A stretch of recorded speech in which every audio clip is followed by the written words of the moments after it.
هنرمایه آفرینندگی برد راه بر سوی پایندگی. درود و پیام‌های فراوان بینندگان ارجمند تلویزیون سینما. نشر نوبتی برنامه آفرینندگی است منظور شما.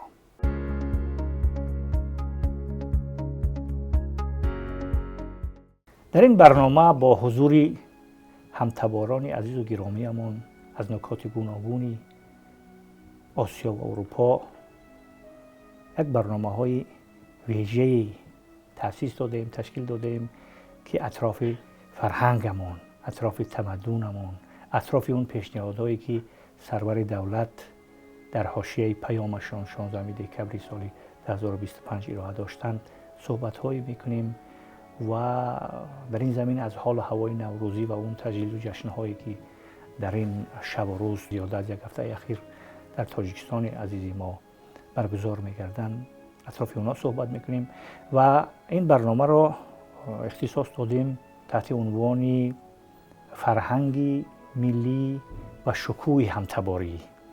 در این برنامه با حضور ادیب و پژوهشگر جوان افغانستانی عارف نجاح سر همین موضوع صحبت میکنیم.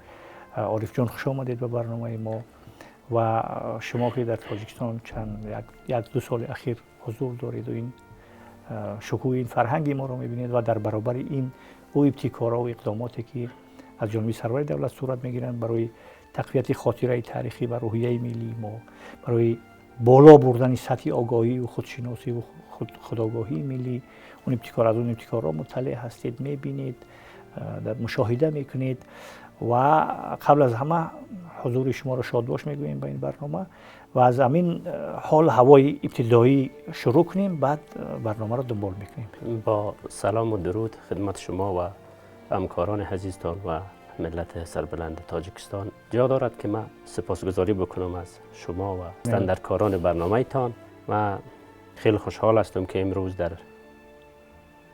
محیطی که ادامه دهنده میراث فرهنگی تمدن زبان فارسی است، ما امروز با شما انشاءالله برنامه را پیش میبریم. زنده باشید. چون برنامه ما نام گذاشتیم هر دومان در مشورت با یکدیگر که فرهنگ ملی و شکوه همتباری. اینجا اون خدمت ها و خدماتی که از جانب همتباران ما در شکوه این برنامه ریزی ها محسن از اونها هم صحبت میکنیم و شما هم یکی از اون نماینده های هستی که به صفت همتبار ما در رواج و رونق یافتن جشن های ما و فرهنگ ما و تمدن آریایی سهم میگیرید با اون ابتکارات و اون تشبساتی که دارید. از همینجا شروع کنیم که فرهنگ ما، فرهنگ آریایی اگر گوییم در عموم، فرهنگ آریایی و فرهنگ ملی ما از دیروز تا امروز چه شیب و فرازهایی را از سر گذرانده است و آیا میتوانیم در شرایط امروزه همون اقتدار و شکوهی که در گذشته دوری تاریخی داشتیم اونا از نو بازسازی و احیا کنیم و در برابر اون دشمنانی که در بیرون داریم و در منطقه داریم که اونا هم نمیخواهند همین شکوه فرهنگی ما رو، برعکس میخواهند که این فرهنگ رو از میان برند و صدمه های زیاد ایجاد کنند، در برابر اون چی اقداماتی رو انجام دهیم؟ من فکر میکنم که یکی از خوشبختانه جا دارد اول سپاسگزاری بکنم از جناب عالی پیشوای ملت و رهبر پرزیدنت جمهوری تاجیکستان که در واقع میراثدار این تمدن آریایی در امروزه که من مدتی که در تاجیکستان هستم این شکوه و عظمتی که در تاجیکستان میبینم ما به همون تاریخی که مطالعه کردیم بر گذشتهمان این جای افتخار و قابل قدر است. شما نگاه بکنین که در دوران آریایی ها یکی از مردمانی بودند که برای هزاران سال پیش در این حوزه تمدنی زندگی میکردند. در افغانستان، ایران و شمال هند یا زندگی میکردند. اینا برای مناسکات اصلی اینا احترام و ارزش قائل شدند.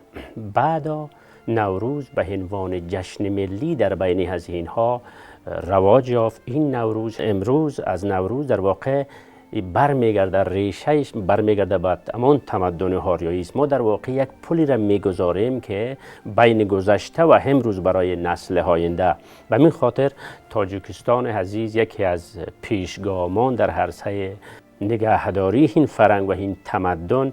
امروز ما میبینیم که این شکوه و عظمت جشن ملی و اجدادی من که در تاجیکستان جشن گرفته می شود در واقع یک پیام واضح و آشکار برای نوروز دوستان دیگری که به این نوروز، به این جشنی که بخصوص کسانی که در این حوزه تمدنی با وجه مشترک با این فرهنگی دارند، این یک پیام واضح و آشکار برشان است که میتونند اونا هم با این شکوه و عظمتی که امروز این جشن ملی در تاجیکستان جشن گرفته می شود، اونا هم بتونن که از یا بهره مند شوند. متاسفانه در بعضی از افغانستان عزیز ما مثلا امروز نتانستیم که ما از این جشنی را برگزار بکنیم، ولی ما امین جشنی که در تاجیکستان است، ما مردم ما از طریق پرده تلویزیون میبینند، خیلی خوشحال میشوند و حداقل به این فکر میشوند که این جشن اجدادی ما در حوزه تمدنی آنجا که زبان مشترکی داریم اونجا هنوز زنده است.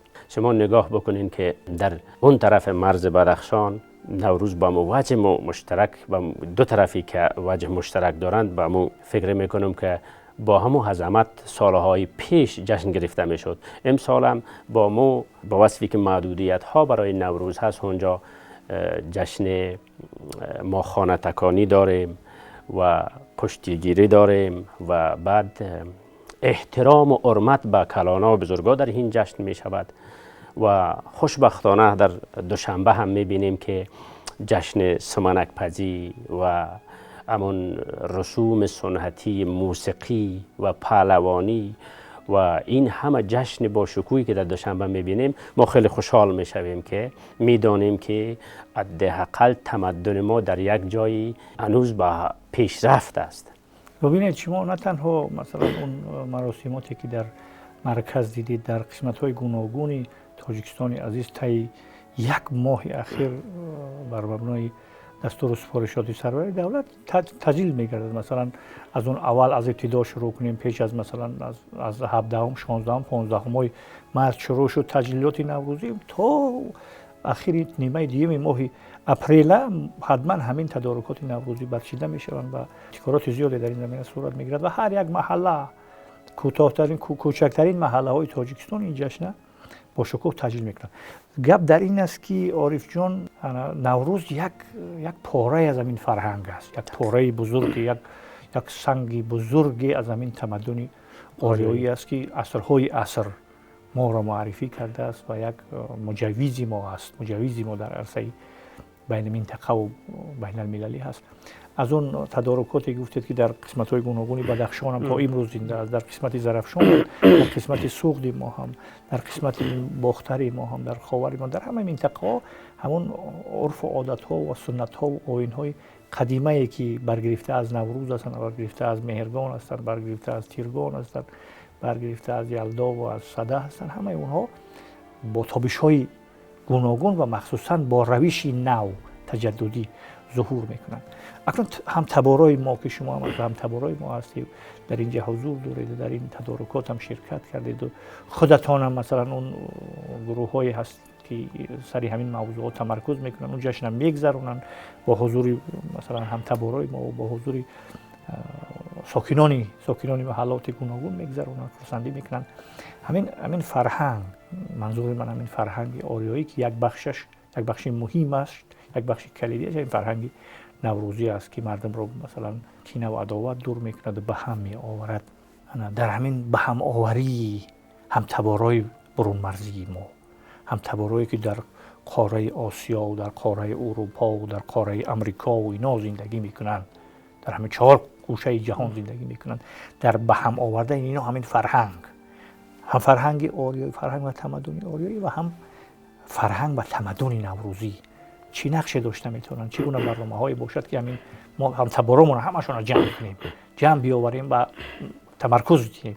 وقتی که ما بحث تمدن و فرهنگ مشترک میگیم، شما همین نگاهی که احترام و حرمتی که بر نوروز در دوشنبه، در ختلان، در خوجند، در هر جای تاجیکستان عزیز برش حرمت گذاشته میشه، مطمئنم که در افغانستان هم همینطور است، در ایران هم همینطور است. اما افسینی که ترتیب داده میشه در ایران و هم اون ایدیشتکی که یاد سال نو اینا احترام و حرمت به خانواده همدیگر میروند، به بزرگان احترام میگذارند، همون وجه مشترک در بدخشان است، همون وجه مشترک در هرات است. شما منتظر هستند دختران کابل که منتظر سمنک پزی هستند که چه وقت نوروز بشود که ما سمنک را بپزیم، چه وقت نوروز بشود که همون بچه و دختری گوده پران، ما یک چیزی را به نام گوده پران، کاغذ پران است که در هوا آزاد بکند. یک جایی ما به مزار شریف میله گل سرخ یا اینا میله هایی هستند که نوروز در واقع این وجه مشترکات را با هم وصل می سازند.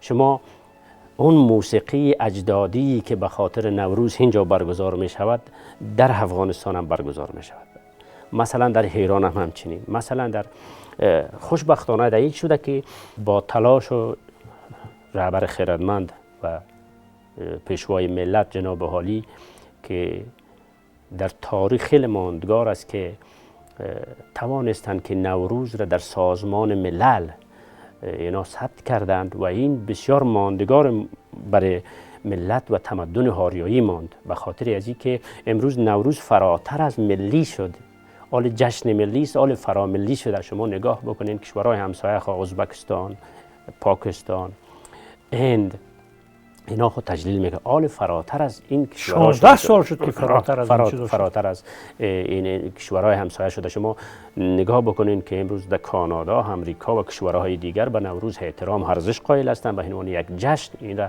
به فرهنگ ما به فرهنگ اجدادی این تداوم نوروز و در واقع تجلیل از نوروز این به این معنی است که ما به فرهنگ گذشتهمان احترام میگذاریم. در واقع این فرهنگ و این تمدن امروز به وجهی رسیده که قابل احترام و حرمت است و به اون فرزانگی که این جشن باید برسه رسیده است.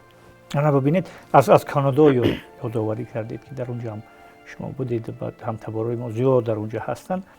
از اونجا یادآور شد که در اونجا هم اون تدارکات با مشخصات با ویژگی‌های مراسمات این جشن ما، حتی مثلا چهره‌های مطرح سیاسی هم دولتی هم احترام قائلن، تبریکات و شادباشی‌های نوروزی را می‌گردن. همینطور نیست؟ دقیقاً.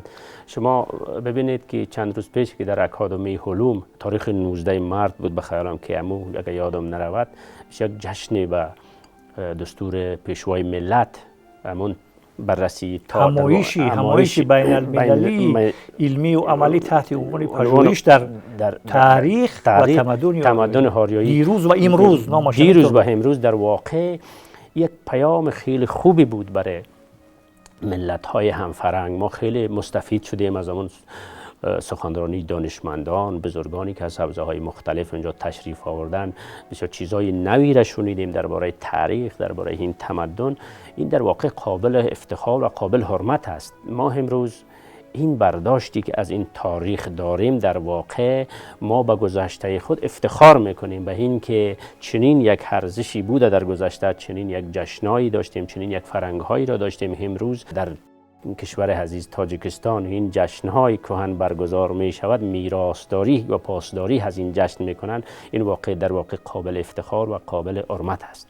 این از یک طرف بینید این تجلیل این جشن‌ها، روندی مثلا تجلیلات، تدارکات این جشن‌ها، از طرف دیگر برگزار کردن همایش‌ها و نشست‌ها و کنفرانس‌های سطح بلندی علمی و اکادمی و فرهنگی و مدنی، چهاربینی‌های فرهنگی مدنی، مخصوصا از همون چهاربینی که حالا شما یادآور شد که 19 و 20 مارس سال جاری یک همایش بین المللی با حضور دانشمندان بزرگی و مطرحی اروپایی و امریکایی و آسیایی برگزار شد که در اونجا سر موضوعهای گوناگونی همین فرهنگ تمدنی آریایی، جلوه‌های این فرهنگ تمدن در فرهنگ و تمدن اروپایی و غربی، اینا صحبت‌های خیلی جالب هم شد. محققان و پژوهشگران و دانشمندان و شاعران و روزنامه‌نگاران، زیایان سرشناس بیرونی خارجی ما، همتباری ما از بیرون آمدن اینجا تشریف آوردن، در تجلیلات جشن اشتراک کردن و اون در شادباشی‌ها هم شریکی ما شدن. سخنرانی‌های خوب هم انجام گرفت در اونجا.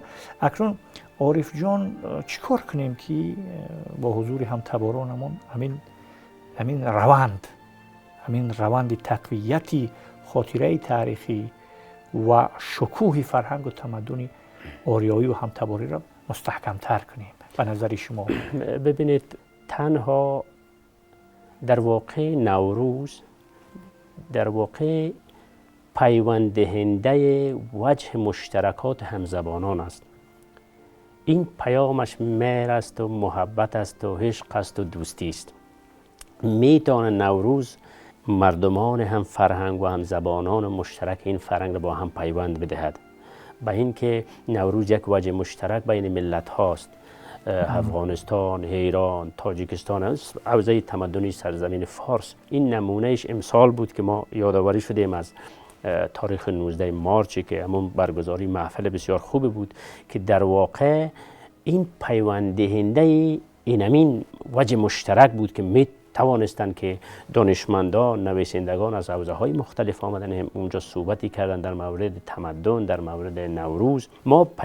پیشنهاد ما این است که ما بتانیم که هنوزم این شکوه و عظمت برای جشن نوروز سیمینارها و کنفرانس ها برگزار بشوند تا بتوانند همزبانان از کشورهای مختلف بتوانند در این جشن به بهانه این جشن میتونند که برای باز تعریف تاریخ خود اینا بتوانند که با هم صحبت بکنند. زنده باشید. اکنون میگذاریم به نقطه آخر برنامه. پیام شما را به همتباران ما و به این هموطنان ما که در اینجا حضور دارید، یک دو سال اخیر اینجا صحبت‌های اینا از صحبت مثلا دانشمندان ما و روزنامه‌نگاران ما و شاعران ما، دوستای زیادی هم دارید از این طایفه و تیپ‌ها. شادباشی شما را شنویم و برنامه را ما در حال سپاسگزاری میکنم از ملت عزیز تاجیکستان از میزبانی اینا که در واقع ما هیچ نوع احساس بیگانگی نمیکنیم. واقعا با میمانداری و حرمت از این مردم ما مدیونشان هستیم و یک سپاس ویژه از پیشوای ملت، از دولت تاجیکستان که همیشه برای ما میمانداری کردند و حرمتی گذاشتن. ما هیچگاه احساس بیگانگی نمیکنیم. همانطوری که پیام نوروز پیام دوستی است، صلح است، هیچ پیامی به اندازه نوروز پیام روشن نیست. هیچ جشنی به اندازه نوروز پیام روشن نداره. پیام ما صلح است، پیام ما مهر است، پیام ما محبت است، پیام ما اتحاد و همدلی است. زنده باشید. بار دیگر بینندگان ارجمند یادآور میشویم که یک صحبتی جشنی داشتیم با یکی از مهمانان عزیز و گرامیمان، شاعر و پژوهشگر و دانشمند عارف نجاح. زنده باشد عارف جان، به شما مبارک باشد شکوه و تجلیلات. بازم نوروز مبارک. و باور داریم که همتباران ما، همتبارانی که در داخل هستند، در بیرون هستند، هموطنای ما که در داخل هستند، در بیرون هستند، با این پیام فرهنگ و تمدن آریایی به هم می آیند و در اتحاد و همبستگی ما می توانیم که بالاتر رویم، رشد کنیم و وظیفه و قرض وجدانی و ایمانی خودمان رو در نزد جامعه خودمان رو به طور بایسته و شایسته انجام بدیم. تشکر زیاد عزیز. رسیده به پایان برنامه. روزگاری خوش و بردوام و ایام بکام.